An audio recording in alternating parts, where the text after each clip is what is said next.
Honorable Prime Minister Shri Narendra Modi will be visiting Johannesburg, South Africa from 21st to 23rd of November to attend the G20 Leaders Summit at the invitation of President of South Africa.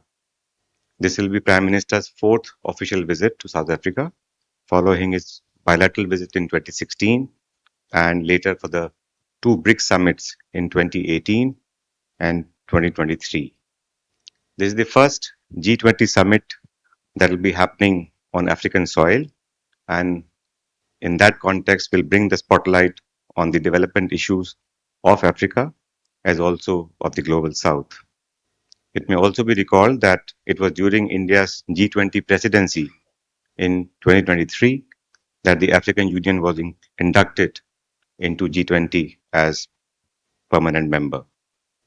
Apart from G20 members, South Africa has invited several guest countries, non-members that we know, and several heads of international organizations to the Leaders Summit in Johannesburg. The summit will be important for India to ensure continuity of its priorities in the G20 after having hosted a very successful presidency in 2023. As you are aware, the G20 has emerged as a premium forum for international economic cooperation, as well as for discussing matters of global significance. The G20 provides an excellent opportunity for the leaders of these large economies and emerging economies, representing over 85% of global GDP and around 3/4 of the world population, to come together and discuss important issues impacting the world. These include important matters such as accelerating progress on the Sustainable Development Goals, reform of global institutions of governance, tackling environmental and climate challenge, debt sustainability, bridging the digital divide, energy transition, emerging technologies, underscoring the importance of international coordination and cooperation in addressing contemporary global challenges. Under their overall presidency theme of solidarity, equality, sustainability, South Africa has identified 4 key priority areas for its G20 presidency this year. These are: number 1, strengthen disaster resilience and response; number 2, debt sustainability for low-income countries; third, mobilize finance for just energy transition; and fourth, harness critical minerals for inclusive growth and sustainable development. The 3 plenary sessions of the Leaders Summit weave in these priorities areas for discussion by the leaders on 22nd and 23rd of November. We have conveyed to you the theme of these plenary sessions also in our announcement yesterday. The Johannesburg G20 Summit will mark the culmination of the first cycle of 20 G20 presidencies. The priorities identified by South Africa are aligned with those of India's G20 presidency and that of Brazil, ensuring continuity in the G20 discussions from the perspective of matters that are important to Global South.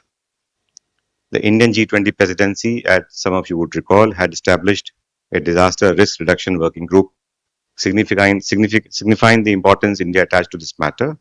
The South African presidency has carried forward the important work related to disaster risk reduction and resilience as one of the key priorities of its own presidency. Similarly, through the Task Force on Food Security, the South African presidency has carried forward the dialogue on this important challenge as well. The South African presidency has, in a way, continued focus on issues of importance to Global South. The New Delhi's Leaders Declaration has provided a strong basis for many of the G20 outcome documents adopted this year in the various ministerial tracks. The Indian presidency's flagship priorities such as digital public infrastructure, women-led development, the action plan to accelerate progress on SDGs, as well as key outcomes of the working group from last year, including the disaster risk reduction working group and the empowerment of women working group initiated by India, have found strong resonance in the South African presidency. Furthermore, the Deccan high-level principles on food security and nutrition, commitment to triple renewable energy capacity, and double energy efficiency are some of the other key outcomes that have been reinforced in the course of discussion this year on different tracks in the South African presidency.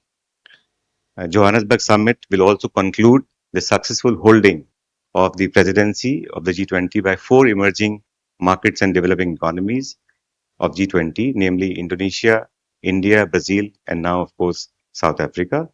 And this has enabled all of us collectively to bring some focus or sharper focus on matters impacting the global South. We have been actively participating in all tracks of G20 throughout the year and now, of course, in Johannesburg. And we look forward to a successful and productive G20 summit in Johannesburg. Before I conclude, let me also mention that on the margins of G20 summit, PM will be participating in the IBSA India, Brazil, South Africa leaders meeting, as well as holding bilateral meeting with several leaders who will be present in Johannesburg. As you know, for summit of this level and this importance, this provides very valuable opportunity for leaders to interact and meet with other world leaders. So yes, there would be bilateral meeting, as I mentioned in my opening remarks, with world leaders who will be participating at the G20 Leaders Summit in Johannesburg. We are working out details of these bilateral meetings as we speak. Regarding the issue of terrorism that Ayushi you mentioned, this is of course a very important subject for us. But G20, of course, as you know, is a forum where you discuss, of course, mainly economic issues and related matters. And as we speak, we are discussing a declaration for the summit. Our colleagues and teams are in Johannesburg, and all such issues are being discussed. So I would not like to prejudge what will come in the declaration, but all important matters that are relevant from our perspective, from Global South perspective, will be highlighted by our leadership. And as I mentioned to you earlier, uh, uh, given the fact that we have had successive G20 presidency from countries from Global South, starting with Indonesia, followed by us, then Brazil, and then now South Africa, it has given us an opportunity to really, while discussing all issues, but pay more attention to issues of importance to Global South.